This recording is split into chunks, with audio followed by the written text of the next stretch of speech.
Hello, and welcome to another episode of my Dwarf Fortress Let's Plays Northstar. I hope you folks are well, taking care of each other, and being kind to yourselves. Welcome back. So, really, do take care of yourselves, folks. Be kind. It's very important things. I was looking at the glass-making industry, and I was remembering what never bothered with clear glass. It's incredibly complicated and labor-intensive. You have to turn wood into ash at a wood furnace, then ash into potash at an ashery, and then potash into pearl ash at a kiln to use pearl ash with sand and probably some charcoal fuel in the whole thing to make clear glass. That's why I usually don't bother. But, yeah, I started with a bunch of bags of sand. Would have been more labor efficient to start with more jet and just make stone blocks for at least construction. Although the advantage of this was that I got some glass makers. I think one of these was one of my starring dwarves. Maybe the expert, maybe I don't think the high master. I think Udil I started with, and Udil was a migrant. But you never can count on what you're going to get in migrants. Unlike stone, where I'm not going to be doing a lot of stone once they run through the initial supplies I knew. So this is a useful skill in the long run still. And in terms of exports instead of bags, I could have spent a little effort to, instead of bags that came with sand in them, it's not that hard to have started with a little sphalerite and malachite. Malachite's a copper ore, sphalerite is a zinc ore, and make brass. And they could have exported brass cauldrons. That would have been the most labor efficient thing. Anyways, the last video that I recorded, it didn't save properly. Completely lost, annoyingly. I think it was the last video. Or was it the one before that? Anyways, yeah, if you saw a gap, just because of missing video. So I apologize. I did make a food stockpile down here. It was a bit more of a pain than I would have liked. But it's done. I try not to have any dirt walls. I know dirt floors create vermin, which can sometimes eat food stocks. I don't remember if dirt walls can do, but I didn't want to risk it. Plus, I don't know, damp walls. It seems like that'd be a recipe for mold in the real world, even if here it's not. Some, suspension disbeliefs type stuff. I have these workshops here.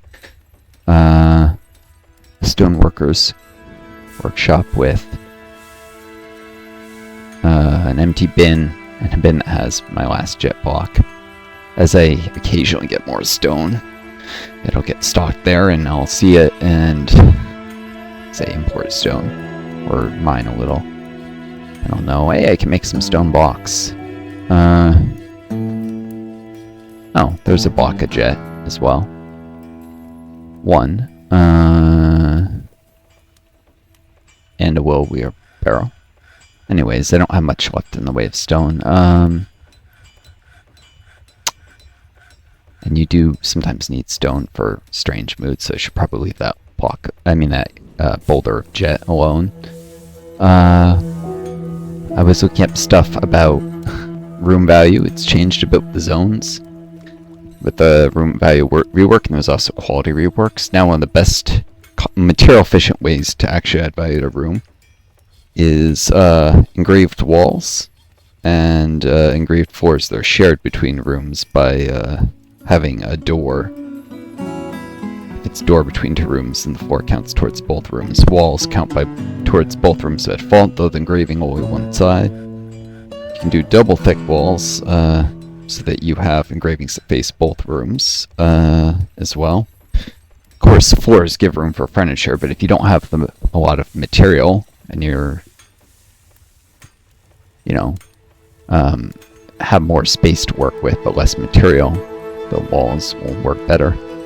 I'd rather build more compactly, though, so doors don't have to travel as far. So, anyways, I put put a whole wood stockpile here, but what I really need to do now is why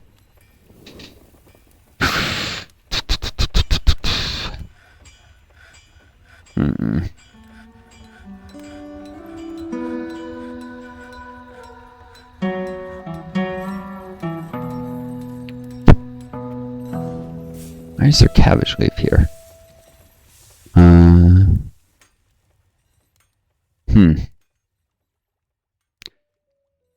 Let's see.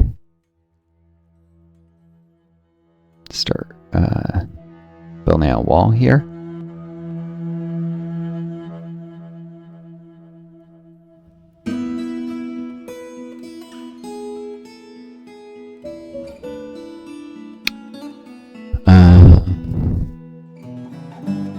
Right now, I was looking up. Creatures can jump across gaps of up to 2 wide, so if I make this moat 3 wide, I have a actually unjumpable gap here next to the road. And then once I make the moat deeper, force things to somehow try and get down or jump down, which could be dangerous. And yeah. And even though the wall is probably going to be quite climbable for quite a while, it's going to take a while to either make it so tall it's not safe, tempt enemies to try anyways and fall to their death, or just make it unclimbable with overhangs and floors. You can do that. Kind of like in Minecraft, where if you don't want spiders climbing walls, you create overhangs. You can do the same thing in Dwarf Fortress. If it's a wall that you're using to create an overhang, it gets to be climbed if it only goes out one layer, because if it's a wall that has open sides, it's already in one, the climbers can still go around. But if it's at least 2, and creatures can't hang from the bottom wall, that's like more than that, at least I think, if I understood the climbing article correctly. I've had issues with sometimes climbers seem to hang from floors they shouldn't be able to in past versions, but that was probably a bug. Troll did that once in a succession for it. Anyways, tall walls, and then they got in a little gap in a floor that had somehow not been sealed. I'm not sure if someone is destined for intentionally create that gap because they didn't like that. It's taking the approach of sealing out a siege while tried to give the dwarves time to train and time to build some danger rooms and stuff to train the dwarves. Not to mention it was a volcano embark, so it wasn't that much need. Like, with even some courtyards that could grow a few trees, it was very well need to trade or anything. There was clay, so could build earth bricks and a lot of stuff and glass actually too, and not need to really get out for a long time. Looks like I have a little bismuth, bronze, some pewter.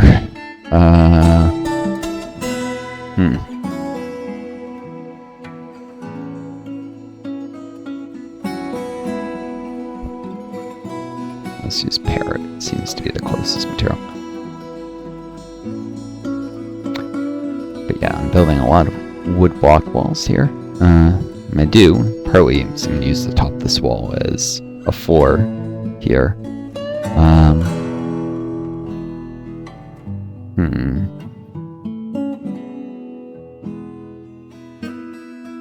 So climbers can hang from something if there's a floor right below it. If there's for a floor overhang to block climbers, it needs to be 2 Z levels empty below it. So what I'll do, yeah, maybe I'll just set up a floor here. No, probably want a wall.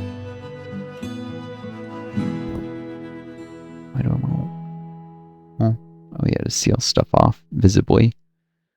Create a sealed space. That's more important. But I could work with trying to create unclimbable stuff here. Right now, I think climbers would just use trees to go over the walls. Anyways, I'm trying to work on security. I got an approach here. The idea will eventually be, this isn't yet sealed off, but there'll be a tower here. Have archers several Z-levels up. Height doesn't provide extra range, in fact it reduces it, but the further enemies are from a fortification, the less likely they can shoot through fortification. I think it used to be only elite marksmen could shoot through fortifications. They weren't staying next to it all. I think now anyone can, but still, the further out of the way, the harder the time it is, and lower intensity of archery combat overall, because accuracy always falls with range with any ranged combat. The idea being low intensity range combat, so injured dwarves can be pulled away after they've only taken one hit, instead of not noticing somebody's taking like 3 hits and it's gonna die even if I rush them to a hospital. Yep. We'll see if I ever get to... Ports often get destroyed while you're still building the defenses, if you're not.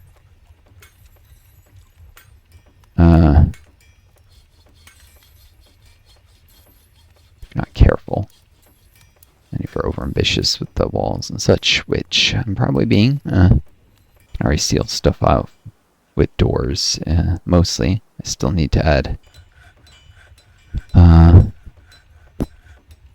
levers for this bridge. I don't think I have any copper left for that.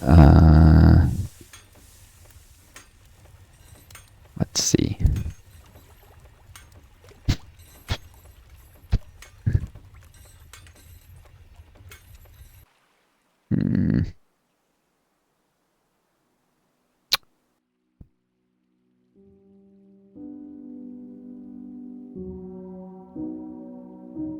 Since enemies can just walk on brooks, you do have to build walls across them.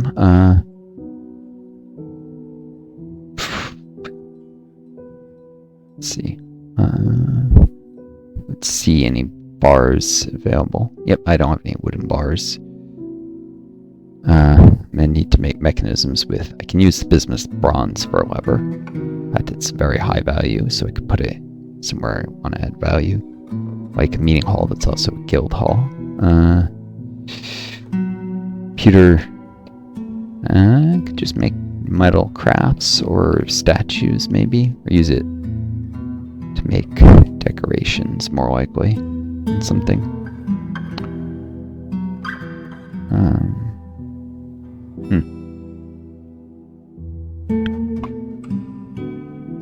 Anyways. Oh yeah. Got a meeting hall here. Let's make it a guild hall. So that dwarves will actually teach each other skills. One of the many uses of space that people don't think of.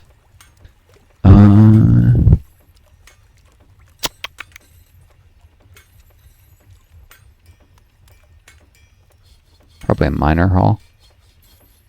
The Murky Echo. Can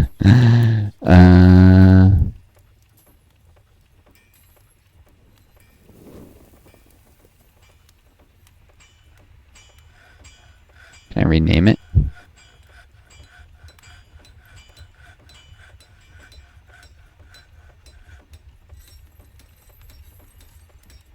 Only open to members. Open to forest of citizens. I want all dwarves. Guess long-term residents can hang out here. I just don't want visitors to the guild hall. Murky Echo. I just give it a custom name. Nope. I'd like to just call it Miners Guild. Alright. Oh well. Now if I put like a lever here, it has the additional advantage of adding value to the room, which already has, it's considered 1,000 value meeting place.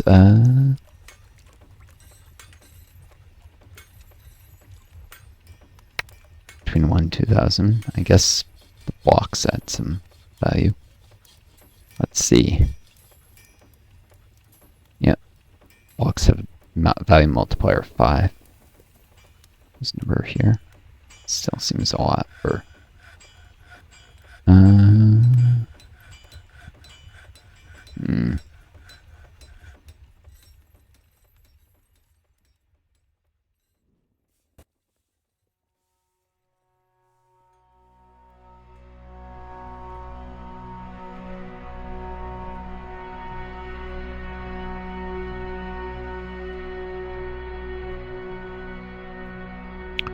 There we go. Might as well include the walls. That's to zone value. This wooden block wall. Could have made it out of glass, but well, I don't really care that much how much the skill hall is worth right now. Eventually, I'll need to increase its value. A green glass wall would be worth more, especially when it's engraved. Engraving quality multipliers for engravings use the old system where you can at masterwork quality multiply something's value 12 times, whereas most things now only get 2 masterwork. So you can easily it's 10 times the material multiplier times quality for an engraving. So you can add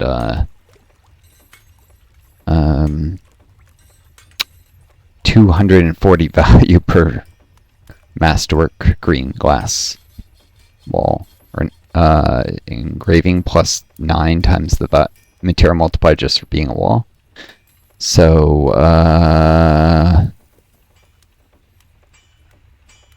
258 value per engraved green glass wall you can add to a room. Great way to add it. Very dense source of value. Of course, value like that will attract more raiders. The beautiful architecture, I guess they want to claim the fort for themselves, maybe? I don't know.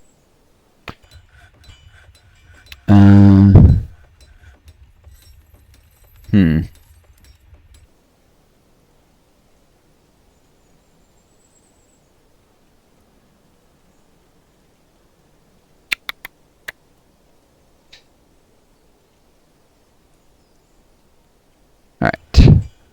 Extending out the walls here. Going for a slightly smaller square, mostly because it takes a little less labor to close it all off, and I'm worried that I'm not going to have the walls done by the time I get attacked. I need a mechanics workshop to get a lever, but I still need 2 more weapons quality. I think I marked for melting, yes, a copper crossbow, copper cage, and copper chain linkings. So actually I should get the copper for the levers I need. Just need a smelter for that.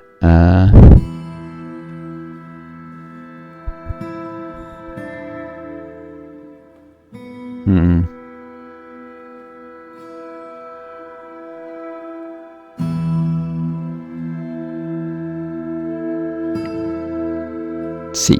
Cages can be used to add room value if they're displaying stuff, but I'd rather make something out of bronze. Copper crossbows are okay, but that's not... They're kind of heavy. Mark dwarves you mostly don't want in melee. Maybe I shouldn't bother melting down the boots. They're not... Nah, copper is a terrible material for armor.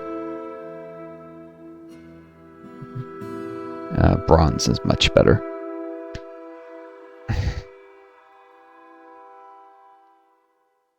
Yeah, to make brass, though, I think you have to make bars first. And then melt together copper and zinc. So you could also, a different thing you can do is show up with, I think business bronze also has to be made that way, but you can show up with malachite and consider you melt them together. It only takes 1 fuel to create 8 bars, so that's at least a quicker way in a very early fort, just making bronze. That they probably should have, instead of embarking with copper, embarked with that. It would have actually saved me a little fuel. 1 fuel per 8 bars instead of 1 per 4 with copper, made directly. Completely forgot about that, making bronze from ores. Or it didn't cross my mind. I don't think I should have forgot about my long COVID. Things don't always immediately occur to me. Stupid autosave. Come on. So that's the thing you can do.